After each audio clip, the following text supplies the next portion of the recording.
Saludos materdeínos, muy buenos días estudiantes. El día de hoy vamos a tratar dos temitas rápidos. El primero, razonamiento matemático, curso de razonamiento matemático. Ya sabes que todo lo que hacemos en la pizarra va a tu cuaderno. Entonces el día de hoy vamos a hablar del anterior. El anterior significa una unidad antes. Entonces estoy buscando los números que están una unidad antes, anterior. Por ejemplo, acá dice, escribe el anterior de 4. Entonces me están preguntando quién está antes del 4. Una unidad antes del 4. ¿Estamos de acuerdo? Muy bien. Entonces, para lo cual nosotros podemos hacernos rápidamente esta tablita de aquí. Veamos, mira. Yo escribo acá 1, 2, 3, 4, 5, 6, 7 y eso se va hasta el infinito, ¿no? Entonces, ¿dónde está el 4? El 4 está aquí. ¿Quién está antes? Una unidad antes, el 3. Entonces, la respuesta acá sería el 3. ¿Estamos de acuerdo? Entonces, ¿qué hago? 4 menos 1, 4 menos 1 me da 3. Recuerda que si yo en mi recta voy a la izquierda, resto 1. A ver, de igual manera acá, ¿cuál sería el anterior a 7? Una unidad antes del 7, el anterior al 7. Entonces acá está el 7 y el anterior, una unidad antes, me manda al 6. ¿Estamos de acuerdo? Muy bien. Pasemos al siguiente. ¿Cuál es el anterior de 9? Entonces yo me voy a hacer mi tablita otra vez porque, entonces tengo me queda el 8, el 9, el 10, el 11 y esto se va hacia el infinito. Entonces acá está mi poderoso 9. Entonces el anterior es una unidad antes. Entonces una unidad antes significa que me voy un número hacia atrás. Entonces la respuesta sería el 8. ¿Estamos de acuerdo? Muy bien. Pasamos a la siguiente parte, donde me dice el posterior. A ver, veamos, el posterior. Muy bien. Entonces, cuando yo hablo de posterior, mira, qué suerte, ahí hay una notacón, hay una tabla también, ¿no? Muy bien. A ver, el posterior de 12.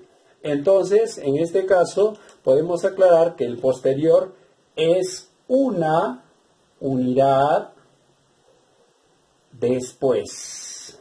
¿Estamos de acuerdo? Una unidad después.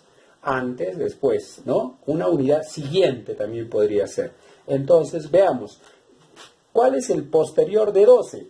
El posterior de 12 es el que le sigue a 12. Una unidad después. Entonces, acá está el 12. ¿Estamos de acuerdo? Acá está el 12. Muy bien. Una unidad después significa más 1. Entonces, me manda al 13. Aquí tenemos el posterior. El posterior de 3. Entonces, de igual manera, nosotros tenemos acá al número 3. El posterior significa una unidad después. Antes, después, más 1. Entonces, 3 más 1, 4. O una unidad después sería el 4. Entonces, ahí tenemos. El posterior de 7. Entonces, de igual manera, acá está el 7. Y el posterior es una unidad después, una unidad siguiente. Entonces, más 1. 7 más 1, 8. Entonces, el posterior de 7 sería 8. ¿Estamos de acuerdo? Entonces, recuerda que hasta para sumar o restar me puede servir esta rectita numérica, ¿no? Pasamos ahora a reforzar otro criterio que es el criterio de matemáticas. Veamos entonces.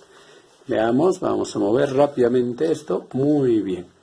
Ahí está, en matemática tenemos dos conceptos muy importantes. Muy bien. El primero, que vamos a encontrar en nuestro libro materdeíno, es el de línea abierta. Yo ya le he escrito una característica. Las líneas abiertas son aquellas que no tienen que tienen extremos. Entonces una línea abierta sería esta, ¿no? Vamos a dibujar aquí.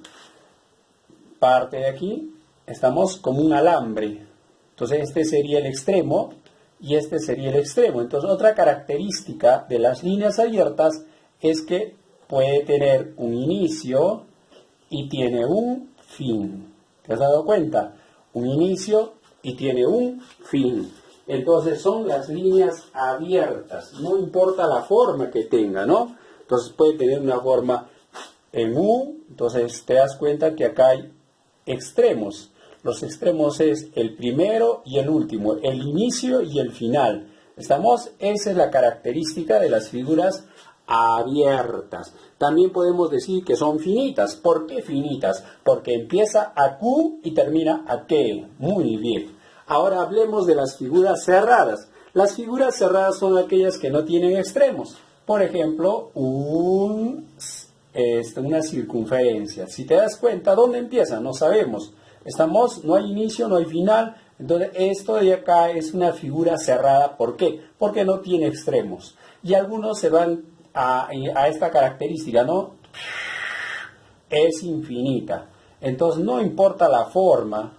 ¿Estamos? Si no tiene inicio, no tiene fin, es una figura cerrada. Es una figura cerrada. ¿Te has dado cuenta? Entonces, ahí tienes la característica de las líneas abiertas y las líneas cerradas o figuras cerradas. Ahora vamos a ver un pequeño criterio, una operación que ya la conocemos, que es la suma de tres números. Ahora vamos a reforzar nosotros lo siguiente.